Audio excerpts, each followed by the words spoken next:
Kerapac can be a really fun boss, and he has some really juicy drops that are insanely valuable. And if you struggle a little bit with his mechanics, and especially with his last phase in the hard mode, then this video is perfect for you. Because I recently started grinding him and I learned a few tweaks and I want to show you these in this video. So, as always, if you find this video helpful, please don't forget to leave a like, leave a comment with some critics and your best tips for the boss fight, because I can always learn some new ones. And subscribe to the channel if you're new, and now enjoy.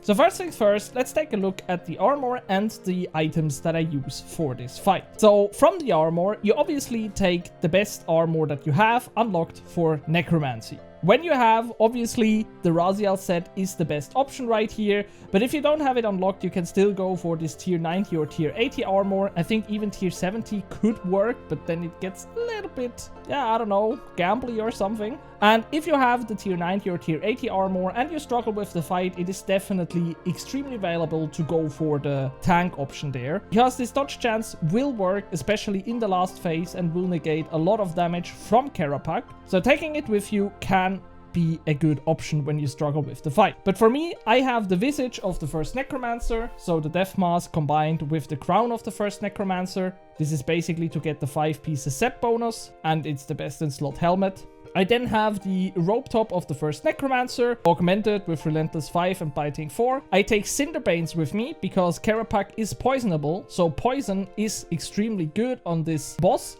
We will also see this in the items a bit later. Then I have the rope bottom of the first Necromancer with Devoted 4, Impatient 4 and Crackling 4. I have the foot wraps to round up the set bonus. I take the Scripture of Jas. You could also take the Scripture of Fuel, or if you don't have the money for either of those, you can take the Scripture of a Musket.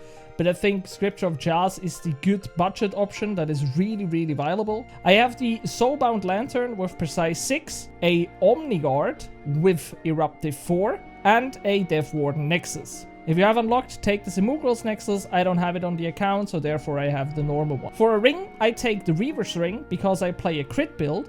If you don't play with crit, you can also take the Occultist Ring with you, which costs 23 mil, so it's a bit cheaper than the other one. But this is definitely also an option. Then on the Amulet slot, I take the Essence of Finality. If you don't have it unlocked, you can also take the Conjure's Rising Amulet, which is a good budget option. But if you have it, Essence of Finality is the best. Then I have the Suck Cape, and the Suck Cape is really advised. You don't need the hybrid version. You can obviously also take the normal Necromancy version of this cape, but without a Suck Cape, I think the fight gets so much more difficult. So therefore, I would really recommend you that you get that normal mode Suck run done before you go to the hard mode Kerapac, because it's so important with the time warp ability and stuff, and you will see. But this is definitely, I think, mandatory, to be honest.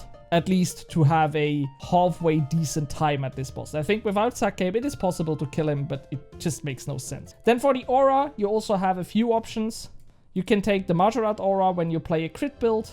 When you completely don't play with crit, the Equilibrium aura is always really good. But you can also take the Aegis aura, for example, for some more tankiness. Vampirism for lifesteal. I never used this, but it's technically also possible. Or the Dark Magic aura for some extra damage. I think these are all viable options depending on your playstyle and what you like. For me, I normally take the Majorat aura simply because I play a crit build. Okay, so let's take a look at the inventory. I obviously have Overloads and Prayer Renewal potions. Yeah, you could take Overload Salves, then you only need one potion slot, I guess. You could also take some Summoning Renewal potions, depending on the familiar that you take with me. Can make totally sense, but I don't use it. Then I have some prayer pots for some reason. A lot of prayer pots. I think it's a little bit too much, but you never know. I don't always load my inventory new for the next fight, so it's sometimes really beneficial to have more than this in my inventory. Then I have a Adrenaline potion. For me, the Adrenaline Renewal, but also the normal or the Super Adrenaline potion works perfectly fine. Vulnerability bombs, really important.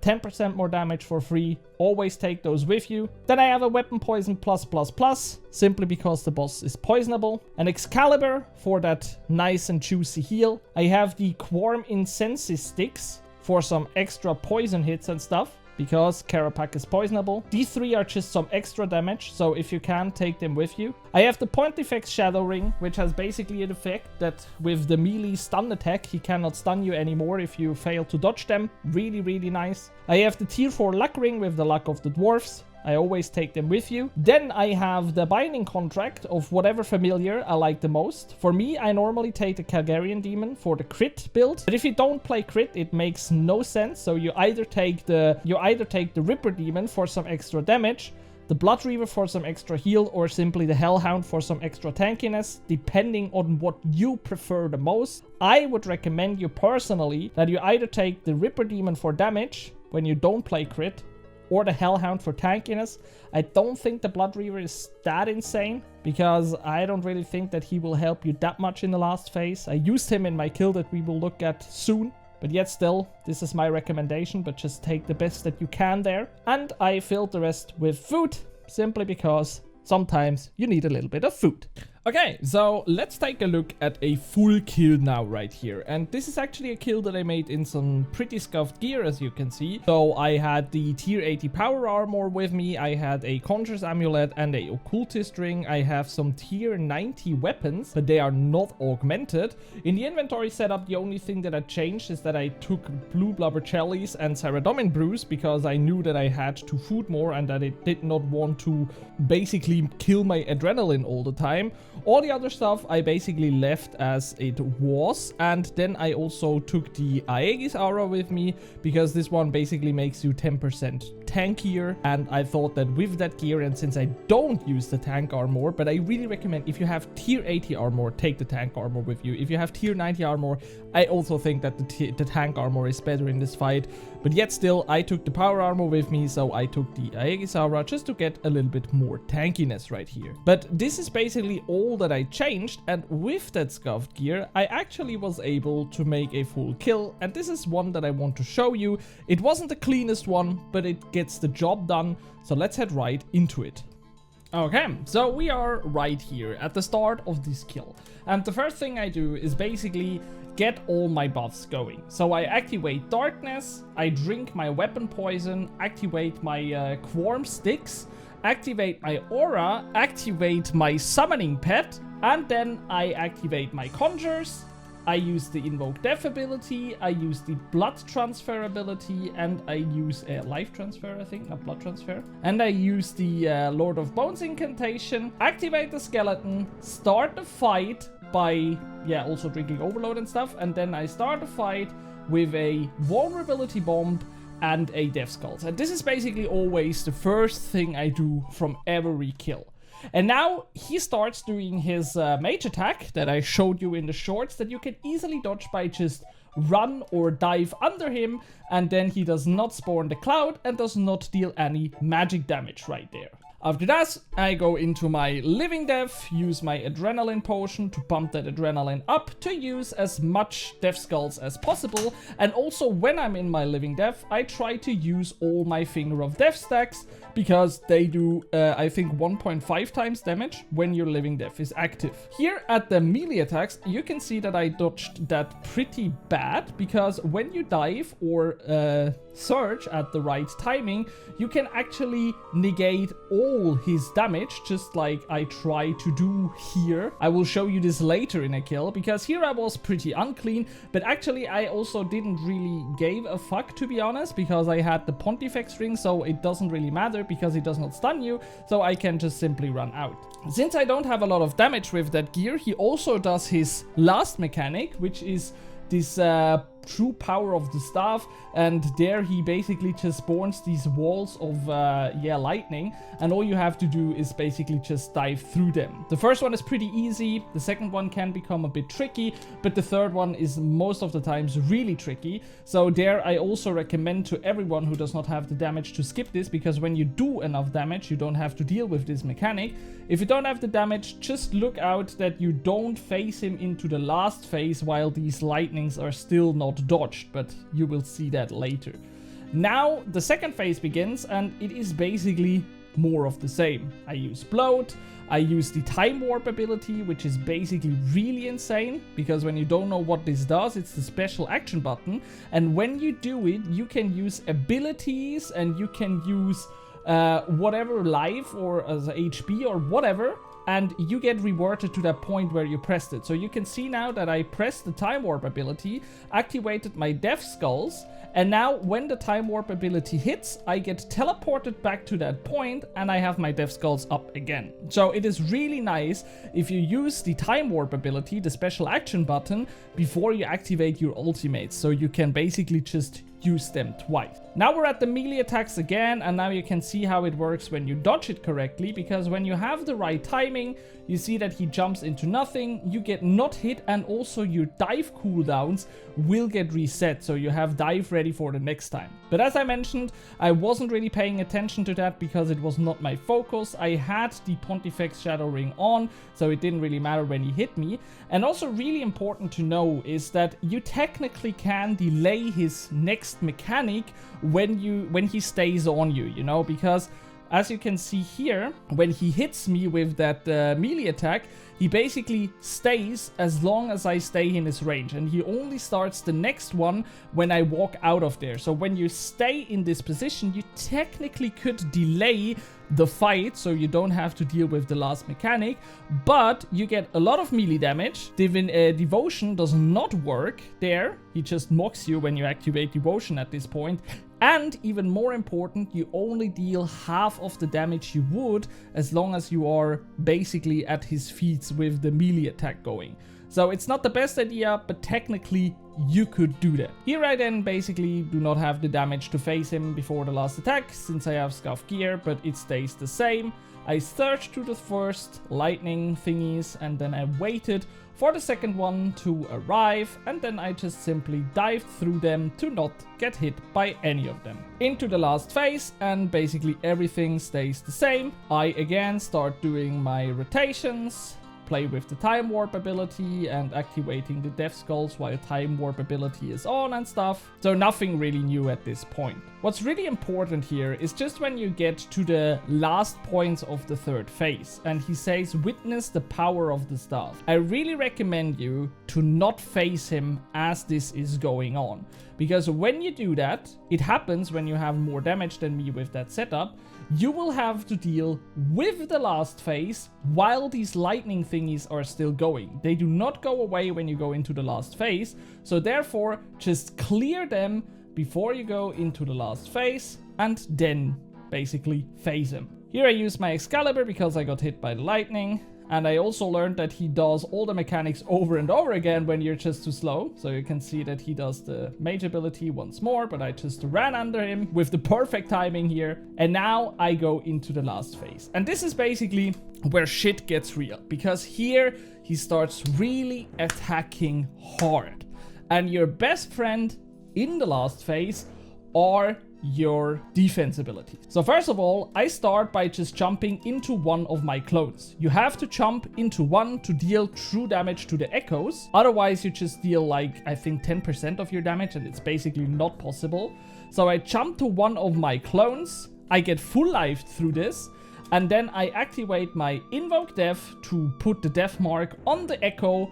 And the first one I just try to kill as fast as possible. Here I had to use, or was able to use, a Death Skulls because I simply was still in the living death. And as you can see now, when he dies, I just instantly dive to the next one. I then use my Time Warp ability. I use my Death Skulls again, and I now invoke Death, obviously, and I now also use my Devotion ability, because Devotion is really broken since he does only do magic damage.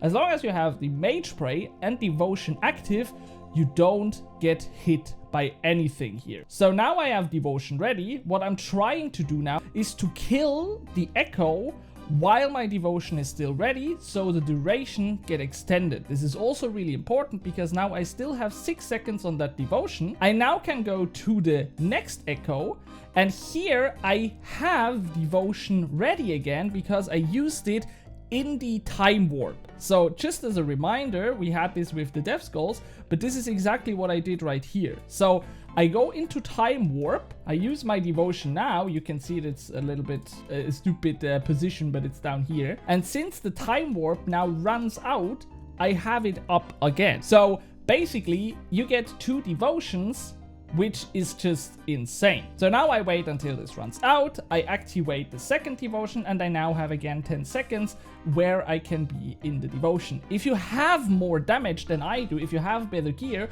you normally could extend the second devotion again by killing this Echo. Unfortunately, this was not possible for me, so I have to deal with the damage now. Now I start with using Reflect, because then I only get half of the damage, which is really important. I then also have to respawn my Conjures here, which is a little bit unlucky. But now I have dealt with all the Echoes and have basically not used any food yet, even though I have really scuffed gear. Now I think I have a little bit trouble because he starts hitting and I activate my Debilitate ability. This one basically does the same. You debuff the boss, so you only get these 1.5k hits instead of the 3k hits. So he is basically weakened again. But as you can see, I still struggle with his damage because my gear is pretty shit. And I also don't have any resonance ready because I think I used this wrongly here. But resonance is also really OP in this case because when you use a resonance, even if you left the prayer on and stuff, it's basically a free 2 or 3k heal in the last phase. But now all I want to do is to get to that Reflect again, so I again can deny a lot of his damage and try to do as much damage as possible. But since I have really scuffed gear, I also have the food. I use a lot of Cerberus. I also learned that I did not have my Cerberus keybinded anymore. I don't know why.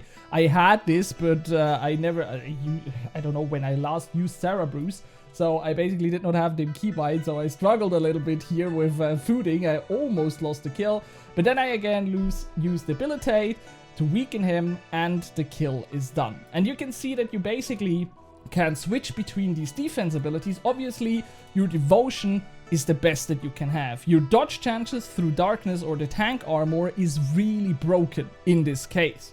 But if you don't have them ready or you don't dodge, you can basically half his damage with Reflect and Debilitate. You can also work with Barricade and whatnot, but I don't think it's really needed to use ultimate abilities of your defense spellbook. And I really think that with these few defense abilities, you can make the last phase a breeze. And just as an example, let's look at the kill where I basically have more damage because I'm with my best in slot gear here. So here again, we start the last phase in a living death and then basically just try to kill the one here as fast as possible with a finger of death right here. Then I dash to the next one, I use my Time Warp, then I use my Death Skulls. After I use my Death Skulls, I use my Devotion. I then get the kill, so it gets reset. Now I have Devotion up again. I can go to the next one here. And basically, here, I don't know why I got to 30 seconds cooldown with that Living Death, with that Death Skulls. I don't know if I did something wrong here, actually. If I review the footage, because I have it up, I use Time Warp, now I use the Death Skulls. So technically, it should get to 0, but it does not. I think this is a bug actually, or maybe something I don't know about the fight, but it's at 30 seconds. I don't know why, but whatever. It's a bit unlucky, but it happens. And then here, as you can see, Devotion is still ready. I then come to the last Echo. I use Devotion again, finish it, and now I have basically 12 seconds where I can freely damage the boss. Unfortunately not with a Death Skulls, but yeah, I was still able to basically beat the boss pretty free at this point. I also have Resonance ready here, so I think I will use this. As you can see, I now use Resonance, deactivate my prayer even, so I get that juicy 3.7k heal, put my prayer back on, debilitate the boss, have my Death Skulls ready, and then basically just bring it home.